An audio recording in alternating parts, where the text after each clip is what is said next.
老大，你也太大惊小怪了，这只鸟就把你吓成这样。我不是为了保护你吗？我怕有埋伏啊！你以为你真是龙啊？能腾云驾雾啊？老说我武功差，武功差，你武功比我差多了好吗？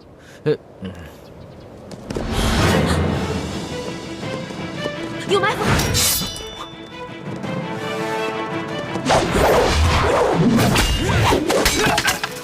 主子，你们先走。走。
累死我了你！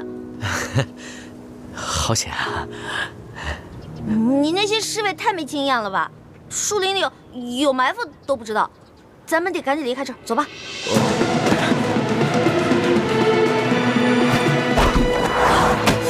龙小弟！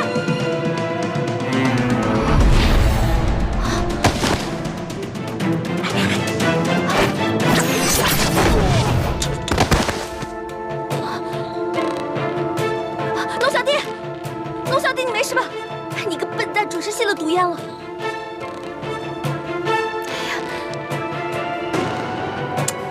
哎呀！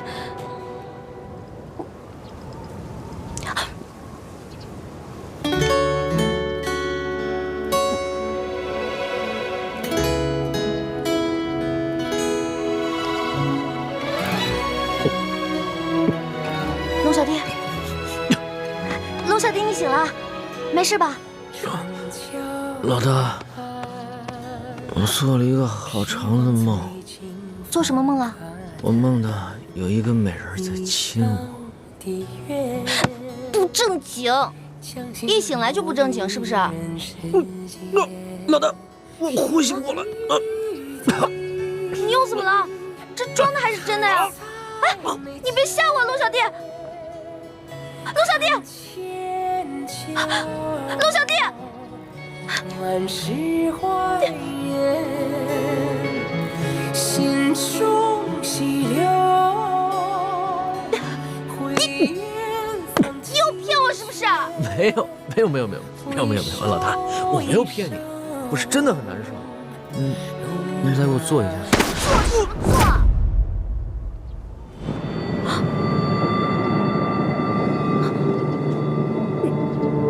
你这次是装的还是真的呀？龙小弟，你别跟我开玩笑啊！龙小弟，龙小弟，龙小弟，醒醒啊！龙小弟！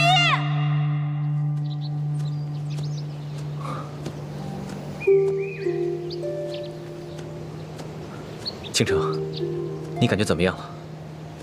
等找个安全的地方，我再给你疗伤。我没事，辛苦你了。你是为了救我才负伤的，说这些做什么？今天若不是你，我就危险了。只要能真的帮到你，就算让我死，我也心甘情愿。我知道，你几次留下来不肯随康熙走，都是为了我。其实你不用担心我，那些官兵对我来说，不过是蜻蜓养的酒囊饭袋，根本就奈何不了我。大师兄，若是放到平时，我自是不担心。可是这回你从刘德昭的府上救了孟祥和以后，连续恶战了几天几夜都没有休息，万一稍有闪失，出了意外怎么办？你还知道为我担心，可另一个人呢，只知道为别人担心。大师兄，你别伤心，小师妹不是不担心你，只是在她心中啊，你这个祝哥哥是无所不能的大英雄，根本不需要她担心啊。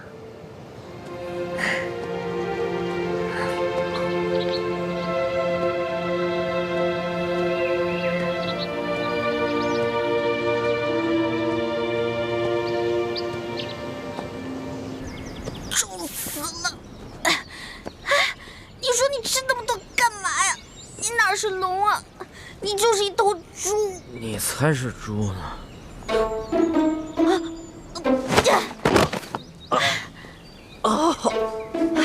割到石子儿了！你干什么？要弑君啊？你有没有良心啊？我累成这样，你在上面给我装昏迷啊？不是，我哪儿装昏迷了？我刚刚是被你撞晕了。得了吧，你刚刚明明是醒的。不是，我本来真的是晕着的，你走路摇摇晃晃的把我给摇醒了，我正想下来呢，这不知道你这叽叽咕咕说什么呢，我就想听一下，没想到啊，你居然在背后说我的坏话，被我发现了以后，你还行凶把我扔在地上。恶人先告状啊！行，我躲开行了吧？别，哎，老大，你不是。你别生气啊！我请你吃好吃的还不行吗？不是，哎，老大，我这屁股坏了，我追不上你了。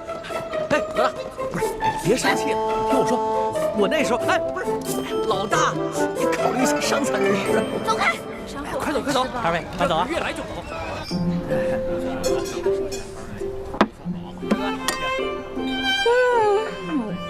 酒足饭饱，好幸福啊！不过，我大哥跟丽萍娘娘不知道怎么样了。你放心吧，以你大哥的本事啊，至少保护他自己和丽萍安全脱身是没问题的。但是我们去哪儿找他们呀？客官慢走啊！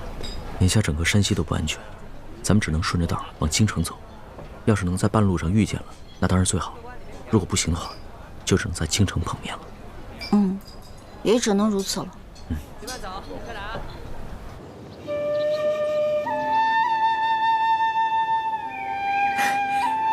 大师兄，不是那儿，是这里。啊，怎么了？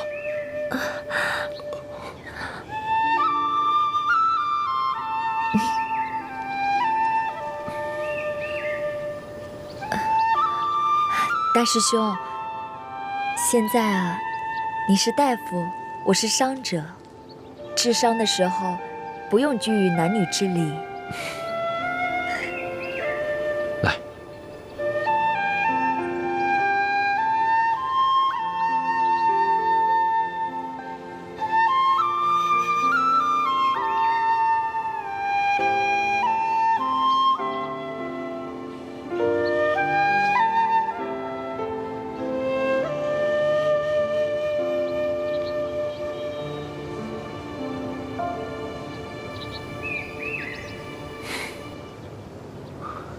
我们这一路上，自离了太远，就遭到吴三桂、刘德昭2路人马的追杀，实在是太蹊跷了。你的意思是说，为什么他们对我们的行踪和计划了如指掌？对，我怀疑我们内部出了奸细。很有可能，我估计应该是康熙的侍卫里有内奸，多半是鳌拜的党羽。也可能是吴三桂的人，他在清廷当中安插了不少的眼线。既然这样，那我们就离间康熙和吴三桂的关系，让他们君臣内斗。我也是这么想的。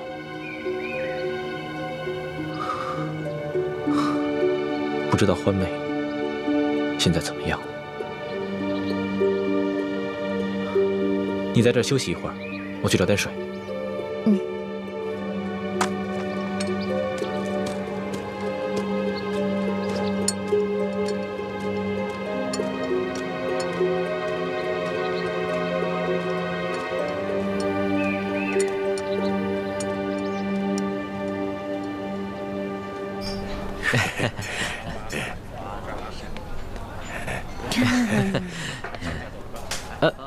钱呀！哎，老大，付账啊！我的钱都在你那儿呢。钱好像都掉在树林里啦。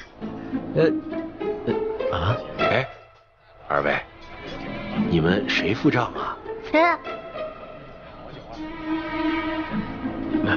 不是，那个掌柜啊，我们呢原本是有钱的，但是一不小心钱丢了，是不是啊？对。对。你怎么知道？哎呦，赖账的都这么说，我见得多了。不是，掌柜的，我没有想赖账，我们呢只是途中遇到了一帮劫匪，然后我们……哎呦，一会儿说遇上了劫匪，一会儿说丢了，这出来想混神儿，先把谎撒圆了再说。这真没撒谎，是谁撒谎了？真是吃了熊先豹子胆了。哟，哦，摆个臭架子吓唬我，是不是？你不是撒谎，那好，饭钱付了，哎，吃饭花钱这是天经地义，这个理儿说到皇上那儿也是这个理儿，对吧？皇上来这儿也是这个理儿，的确是这个理儿。不是，这掌柜的，我没有不给钱的意思。那你给钱，快把钱给了。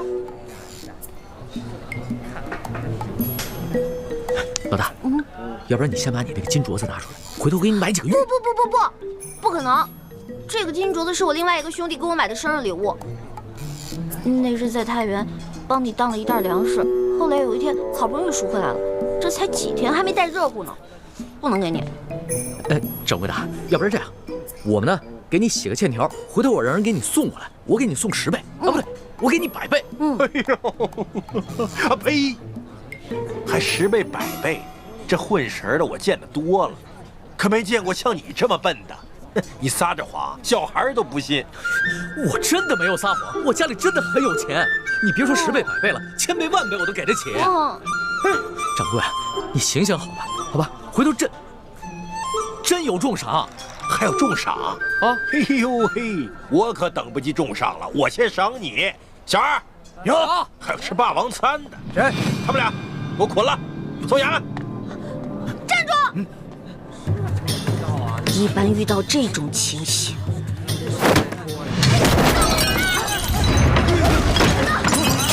别跑！别让他跑了！站住！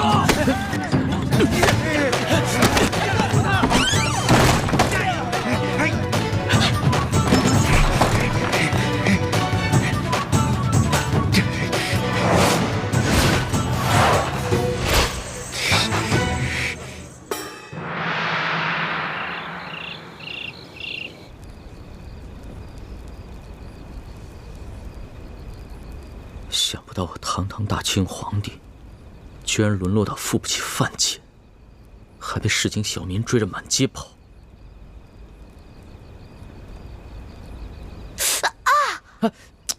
行不行啊？这才一会儿扎了10几下了。你嫌弃我啊？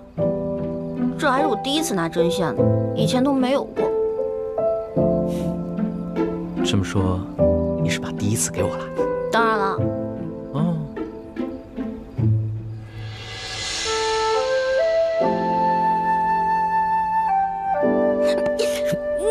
你堂堂大清皇帝，怎么能调戏良家女子呢？烦死了！别着急啊，第一次慢慢来。听不见，听不见，听不见，听不见，听不见，听不见，听不见！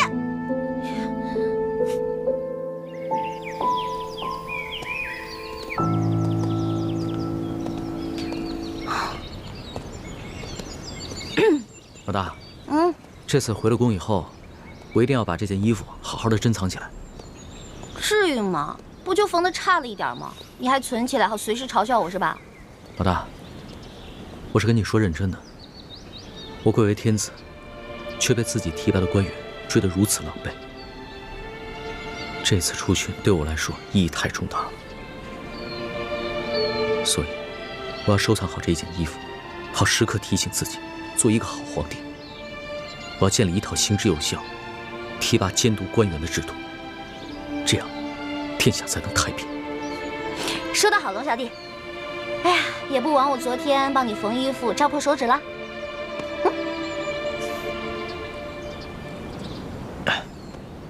老大，这个我们待会儿去哪儿找吃的呀？距离昨天咱们吃的那个霸王餐已经12个时辰了，我前胸都贴后背了。放心吧，有老大在，绝不会让你饿肚子。走。哎，老大，你要不饿的话，你背我。哎，老大，看到了吗？有一个富商啊，他母亲这个月过80大寿，所以准备在这儿施粥半个月呢。哦，老大，你不让我去当叫花子吧？不当叫花子当什么？咱们俩去酒楼当大爷啊！之前那次是运气好能逃脱，就咱俩这3脚猫的功夫，打又打不过人家，身无分文，怎么逃啊？那我就问你一句话，你现在想要脸面，还是想要命啊？那还是要命吧。小招了，小招了！还好这边的百姓都不认识我。谁认识你啊？走吧！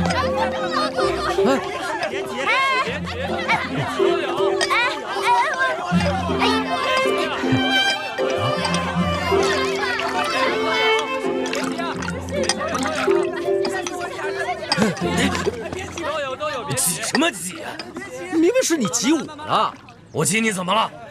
我比你爹岁数还大，就你这样子，还和我们这些老不死的抢一碗稀粥，你知羞不知羞啊你？麻烦了，再来一碗。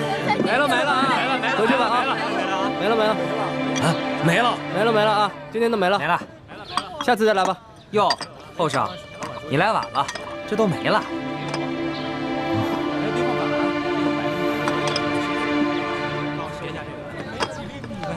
等一下。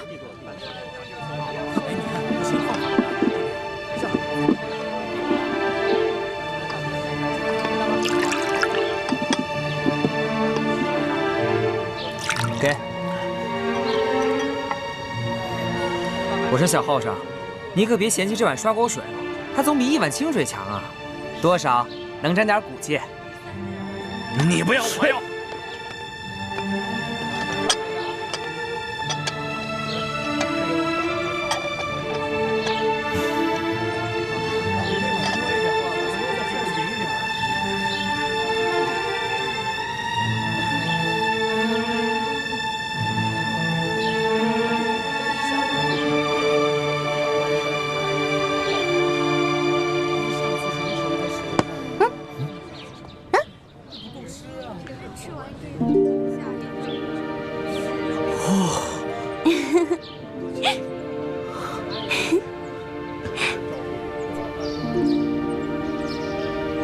怎么样，好喝吗，龙小弟？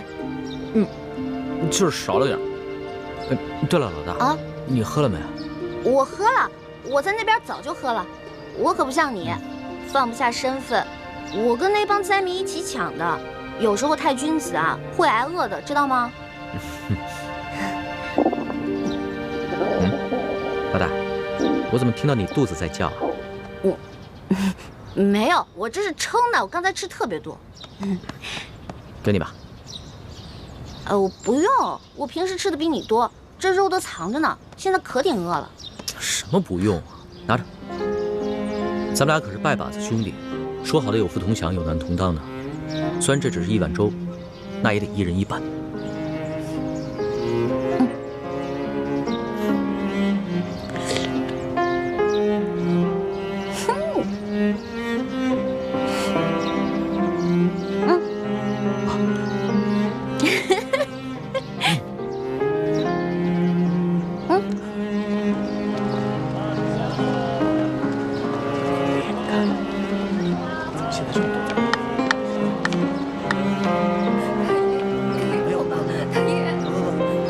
不行，我得想个法子尽快回京城。我要是在这儿多耽搁一天，百姓们就得多受一天的苦。这里离京城千里之远，就算走一天100里，也得走10多天呢。要是能雇辆马车就好了。雇马车啊，我问过行情了，从这儿到京城雇辆马车5两银子，你有吗？哎，我现在算是知道了，什么叫做有钱男子汉，没钱汉子难。老大，要不然你把那……公子，少一点吧，我真的没有了。得吃饭。谢谢公子，谢谢公子。给我一点吧。走吧。老大，你就让我把那个金镯子给当了吧。等我回了京城以后，立马让人帮你赎回来。不行啊，我这个金镯子是我一个兄弟送我的，我那个兄弟心思很重的，如果他知道我把金镯子当了，他一定会很难过的。哎呀，你自己想办法赚钱嘛，别老打我金镯子的主意，行不行？好，我知道你是故意刁难我，我还就不信了，我挣不了这5两银子。这才是我的好龙小弟嘛，文武双全，什么都会，对不对？不过你想到什么办法赚钱了吗？老大，你的耳环呢？哦，这儿呢。哎，你的金镯子不能当，耳环可以吧？耳环是可以啊，不过耳环不值什么钱，只能卖10几个铜板。10几个铜板就够了，走。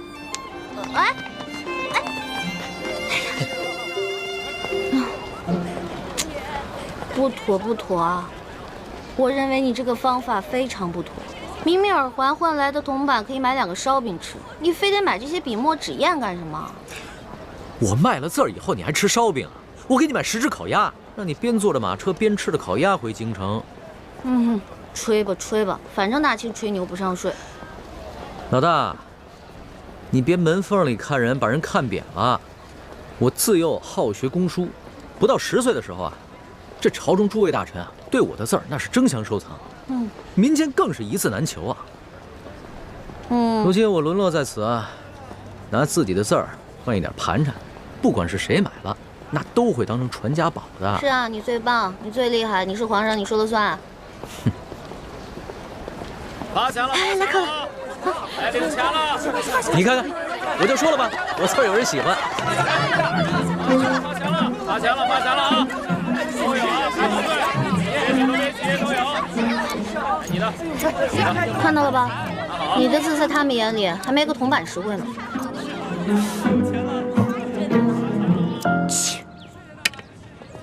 哟，这幅字笔画圆润柔美，清丽潇洒，颇有明代董其昌的风范呢。在世道好的时候，应该能卖几两银子。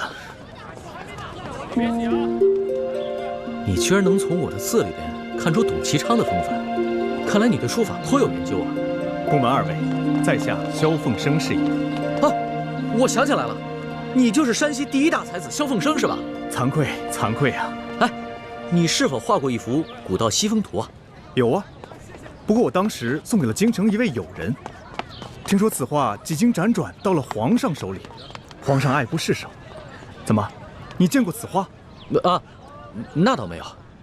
我有一个乡亲啊，他有一个远房亲戚在朝中做官，然后我听过这个事儿而已。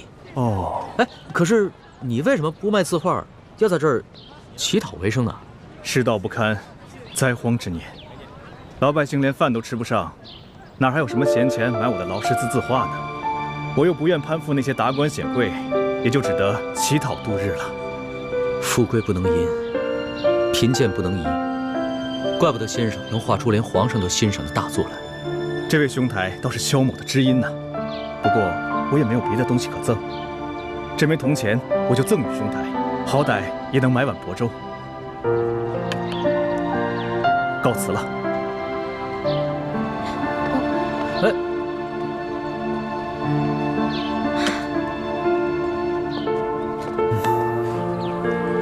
龙小弟，现在总算知道了吧？大臣们啊，觉得你的字值钱，并不是因为你的字写的有多好，而是因为你是皇上，天子墨宝谁不想要啊？那些富商要是知道你是皇上的话，倾家荡产也会买你的字的。老大，你就别再挖苦我了。这趟微服私访，学到的东西实在是太多了，比在宫里边读的所有的书加起来还要多。响鼓不用重锤，那我就不多言了。哎呀，不过我要开始准备去给你赚路费了。我都赚不到，你能行吗？我，李欢，江湖就是我的天下，知道吗？哼，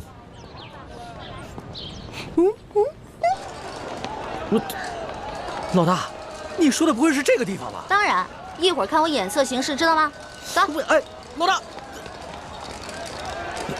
来，买定离手了啊！买单还是买双？这边单，这边双啊！这边是单。买定离手。买单还是买双？咱们决定啊！赶紧下注啊！好嘞，想一个。运气这么差还赌呢？来，接着来，去！我说怎么没把都输呢？原来那儿有个小叫花子，滚！说谁小叫花子呢？告诉你，我们小爷有的是钱。哟，金元宝，真有钱！金镯子，谁呀？好，有种你跟本少爷。好，赌就赌。好，来。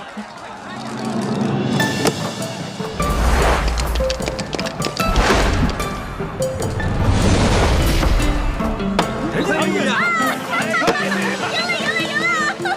我的，拿上，我们的。再来，再来，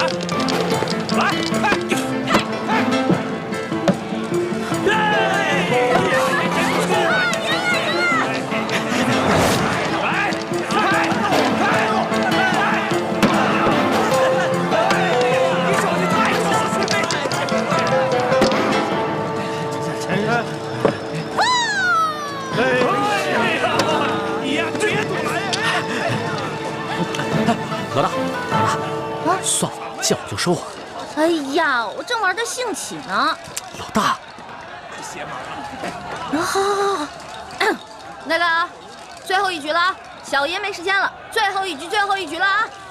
最后一局，全压了，好好赌啊！全压了，压，对，全压上，一把定翻回来，一把定输赢。对。好，没事，给我。一把定输赢。对了，来，豹子来了，豹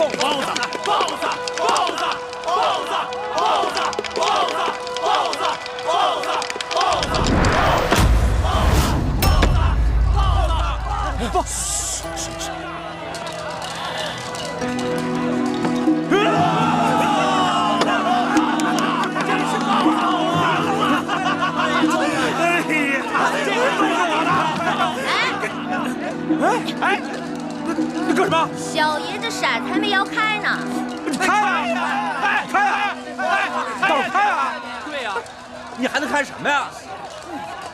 等着啊！来，随便来啊！开呀！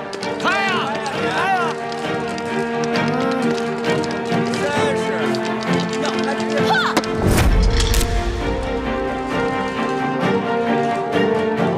快开呀！看好了啊！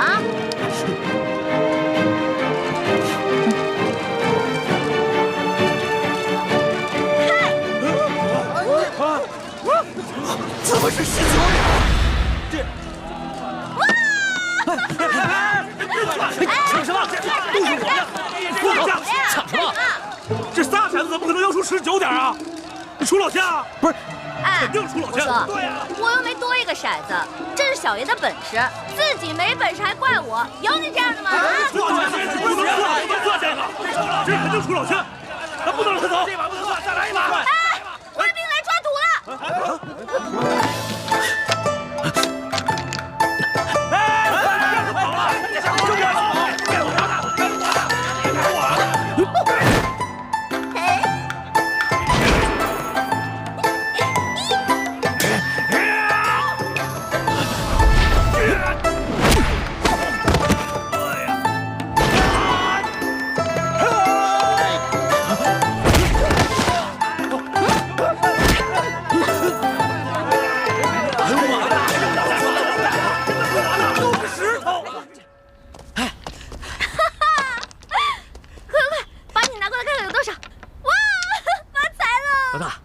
一共有几10两呢？这下好了，我们不仅雇马车的钱有了，吃饭的钱都有了。老大，你真行，那当然了，要不然怎么做的你老大呢？哎，拿过来啊！这些钱都是我挣的，跟你没有关系。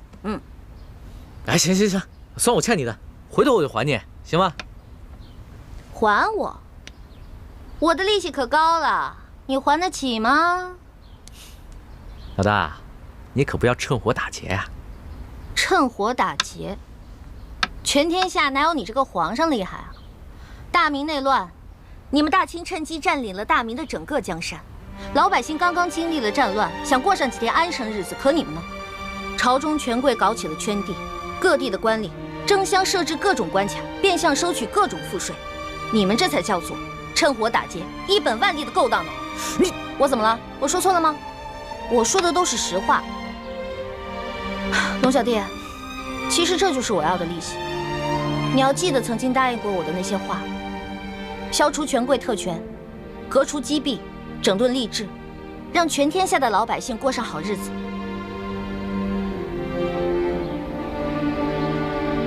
好，我答应你，这个利息我一定还。一言为定。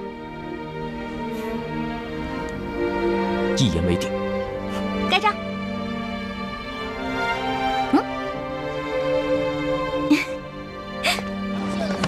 没有，说了没有？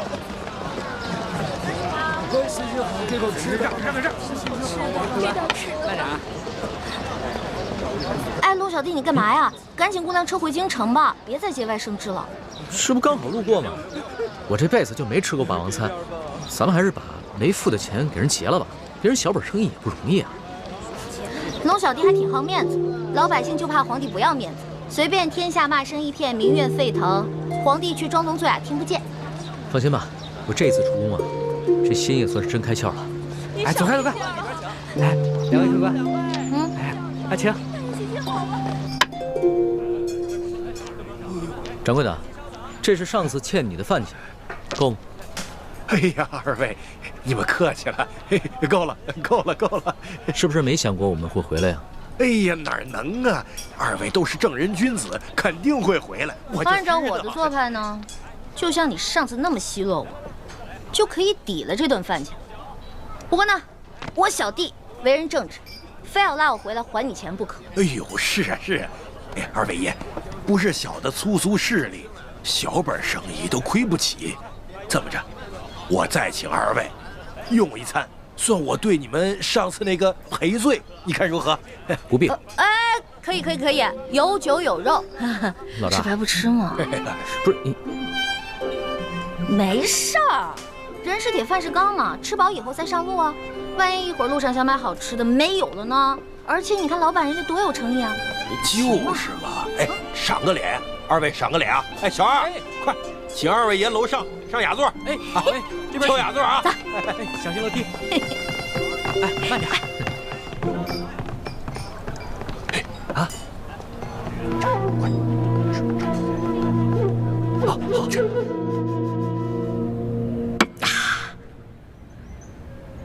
饿了2天，总算能饱餐一顿了。龙小弟，你现在终于知道了吧？为什么我这么贪吃？就是因为小的时候总挨饿，吃完上一顿，下一顿就不知道什么时候吃了。我总想着，可着一顿饭使劲吃，这样就不会挨饿了。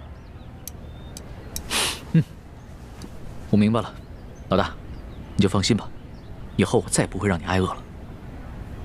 不光不让我挨饿，你要让全天下的老百姓都不挨饿。好，我努力，尽量做到。老大，我们现在是不是该过辆车回京了？可以啊，我们要把这些点心都带上，饿的时候可以吃啊。也是啊，这里的旱情虽然没有太原的严重，但是估计路上要买到吃的也挺难的。